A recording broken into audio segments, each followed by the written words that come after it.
Hey, everybody, welcome back to another edition of the Inside Nebraska podcast and another edition of Bold Predictions, along with Steve Marek, Greg Smith, and Jeff Ekstrom. I'm Zach Carpenter, and boys, we're for once not talking about the coaching search when we're talking about Nebraska football. There's one game left, Nebraska-Iowa, 3 o'clock on Black Friday. Game's available on Big Ten Network. Iowa is a 9-point favorite. Well, that opened as 9-point favorites with a 40 and a half over under. And right now, looking at it, Iowa's a 10 and a half point favorite with an over under of 37 and a half. So will be the fourth straight game that Nebraska is a double digit underdog. Feels like we're sort of just limping to the finish here almost. Nebraska's 3-8.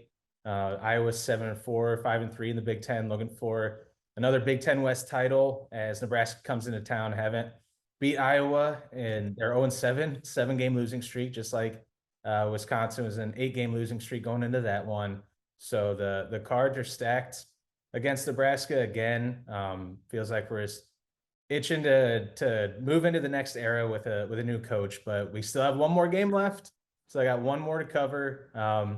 And we're gonna do that now with bold predictions. Steve, I counting on you for extra boldness this week. What do you got for your bold prediction?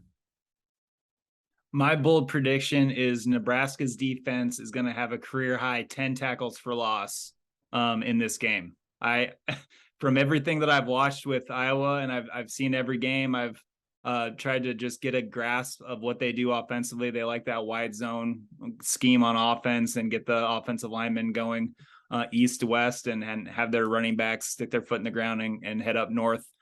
But I don't know. I just don't think the Hawkeyes offensive line is as good as it usually is this year. They've got a lot of problems up there. Spencer Petras has been sacked a ton of times. I just think that Nebraska's run defense has been holding their own recently against some pretty stout rushing offenses.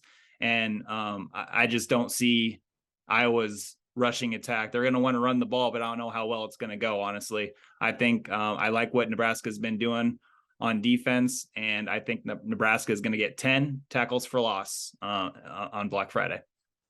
Man, it's tough because my bold prediction actually plays off of that a little bit. And I don't think that there's going to be an offensive touchdown scored in this game. Now, I don't know if is that bold enough given kind of what we've seen. Well, definitely from the Iowa offense, but we shouldn't make fun of our friends to the east too much because Nebraska's offense hasn't been very good either. So I really think that just kind of looking at the way that both of these, and this is a credit a little bit to these two defenses as well. I think that all jokes aside, I think that the defense for Nebraska has played better again than people realize for these last few weeks. Even though the losses continue to pile up, we obviously know that the Iowa defense is another salty unit, like they always seem to have. But yeah, I don't think that there's going to be an offensive touchdown scored in this game. Well, Greg, that's pretty bold. I mean, I guess mine can kind of go in with that a little bit. A stat that actually, I think it was either you or Steve brought up that was fascinating to me. But Nebraska had more kickoff yards, 195, more than offensive yards total, 171. And I think that's going to repeat again on Friday. This Iowa defense is just, quite frankly, one of the best in the country. Phil Parker, one of the best defensive coordinators in the country. He has been for a while. And just the way this has gone with the offensive lately, Casey Thompson provided a little spark, but it still really didn't matter because at this point, the offensive line is just doing everything in its power to overshadow anything good offensively that the skilled players can produce. So I think that's going to just roll itself over on Friday, and Iowa, I think, is going to have a heyday. And so I see more kickoff yards for Nebraska than total offensive yards again. Yeah, and Jeff, with that stat, it's like to emphasize how bad the Nebraska offense has been the last few games and on Saturday. You could pretty much pick whatever stat you want, but that's one that just like jumps off the page. Like they had 3 kickoffs that all went from the 35-yard line and into the end zone or out of the back of the end zone, and that was more yardage total on 49 offensive plays. Nebraska's ran only 49 offensive plays 3 of the last 4 games. They got Casey Thompson back, and their issues were not solved. They're solved a little bit because Casey Thompson provided that spark, barreling his head down on those scrambles. He found his connection with Trey Palmer again for those 2 touchdowns that were bullets into the end zone over across the middle. But you're right. I mean, this Nebraska offense is stagnated and feeble still, and they're facing arguably the best defense that they're going to face all year. I mean, they faced a good run of them. Michigan's is right up there. Illinois is up there, but when it comes down to it, that's what I'm looking at too. For my bold prediction, I think we're going to be looking at really low scoring game. I'll say that in my final score prediction in a second, but to tie in with Steve, 10 tackles for loss. That's a little steep for me, but I'm going Ernest Hausman to have another career day. I mean, Ernest Hausman, he had those struggles early in the season, right? He was struggling. He looked lost against North Dakota and Georgia Southern, but he's a true freshman and he has shown progress. He's grown throughout the season and he's looked really good the last 2 games. He had 10 tackles against Michigan for a career high, and then he set a new career high against Wisconsin with 12 total tackles. He just looks like that ideal linebacker for a new coaching staff to come in and mold and say, I want that guy. I'm going to figure out a way to keep him here and teach him and develop him and fit him into our scheme because he's 6'2", 220. He's big enough. He's tough enough to go stick his nose into the line of scrimmage. And he's agile enough and moves well enough to go sideline to sideline. He was flying all over the place on Saturday. So I think he's arguably the most exciting player to watch for Nebraska in this final game, especially going up against the run game like Iowa. So I've got 15 total tackles, new career high for Ernest Hausman. 3rd straight week in a row, he's going to set that career high. And to kick off final score predictions, like I was saying earlier, what happens when a terrible offense meets an awesome defense and a terrible offense meets a respectable defense? It's going to be 16-10.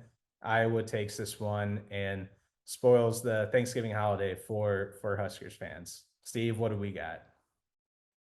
Yeah, I was close to what I was going to go. I was going 13-10 Iowa. Same score as the Hawkeyes win at Minnesota, I believe. So 13-10 Hawkeyes. Yeah, I'm gonna go with a little bit of an odd one because of my field goals or no offensive touchdowns vision here. I'm gonna go 12-6. The Hawkeyes get the win to make it a weird one to end a wacky season that at some point we'll debrief about the whole thing.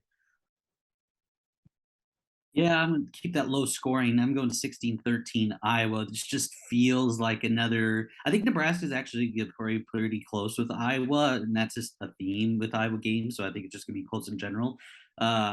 This just has the feeling of another like game-winning kick to end it and send Iowa to Indianapolis for the Big Ten title. It's going to be gross when it happens because Iowa does not deserve to be in the Big Ten title game at all.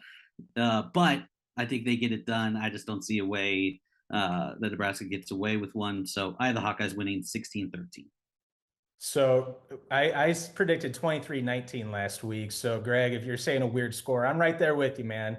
But real quick, rapid fire. Is there going to be a defensive touchdown scored in this game, Steve? Because everybody thinks that there is, and because Iowa's defense is so good at doing it, I'm going to say no. That's where I was going to go, just because it feels like it's inevitable. So I'm going to go no as well. Oh, come on. Yeah, I'm going yes. It's Iowa.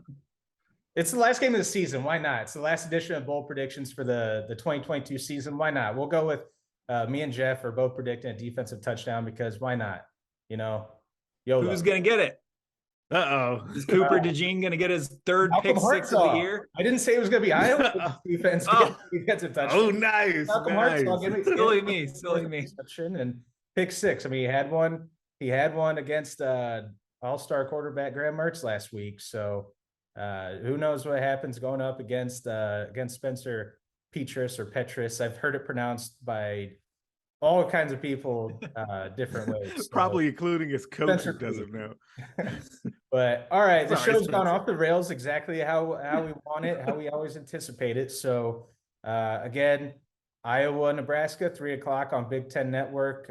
You follow along Nebraska.rivals.com and the Inside Nebraska YouTube channel. Check it out, subscribe, like this video, and get those directly in your feed. So for Steve Marek, Greg Smith, Jeff Ekstrom, I'm Zach Carpenter, and we'll catch you guys again next time.